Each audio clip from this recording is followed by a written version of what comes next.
HQN Books and HarlequinAudio present Unleashed by Diana Palmer. Performed by Todd Mclaren. 1.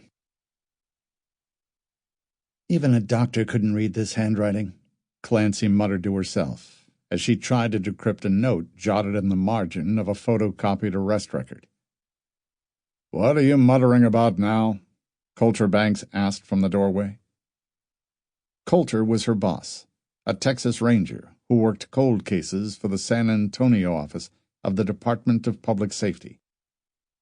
He was gorgeous, tall, narrow-hipped, with powerful long legs and broad shoulders. He had dark brown hair and liquid black eyes. Those eyes were glaring at her. She looked up with a disgusted expression on her oval face. She brushed away a strand of dark, wavy hair from her forehead. Pale gray eyes glared at him. "I can't read this." She waved the sheet at him. "If you'd like to resign," he offered, and looked hopeful. "I can't resign. This was the only job available, and I have to eat," she grumbled. He took the sheet from her and frowned as he studied the note he'd placed next to a certain charge on the rap sheet. "Ha!" she exclaimed. He glanced at her. "What do you mean, ha?" "You can't read it either, can you?" she accused. He lifted his chin. "Of course I can read it," he scoffed. "I wrote it." "So what does it say?" He stared at it again. He had to puzzle it out, or she was never going to let him forget this. While he stared at the scribble and tried to make sense of it, the phone rang. He tossed the sheet back on her desk. "Phone." "Excuse," she said under her breath. He glared at her as he pulled his cell phone out of its holder. "Banks," he said. He listened. His face grew harder. He glanced at Clancey, who were still waving the sheet at him, and turned his back. "Yes, I can do that," he replied. "Sure. I'll stop by on my way home. No problem. See you."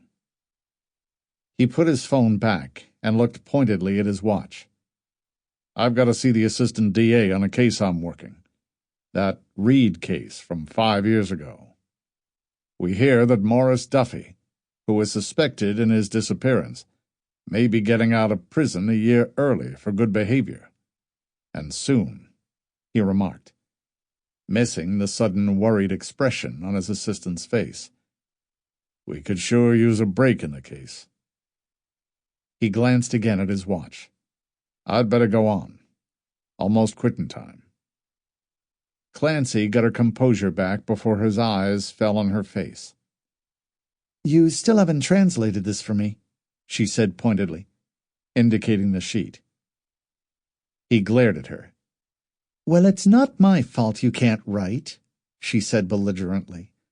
"I'll bet the teacher who tried to teach you cursive threw confetti on the last day of school and walked you all the way to the school bus." He glared harder. "I can write cursive just fine, thank you." "Then what does it say?" she persisted. "I'll take it under advisement and get back to you," he said nonchalantly. "You can't read it," she said, and grinned.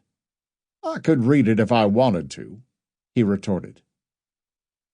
"How am I supposed to type up this report if I don't know what you've written?" she asked reasonably.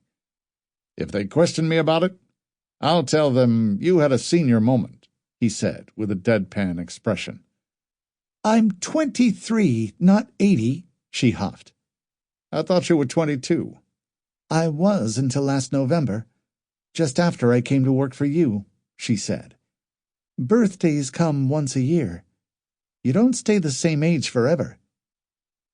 He didn't react to the snarky comment.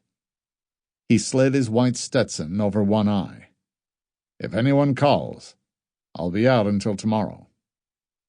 "If they call, they'll call you, not me," she pointed out. "You have the fixed phone. That and Sample complete. Ready to continue?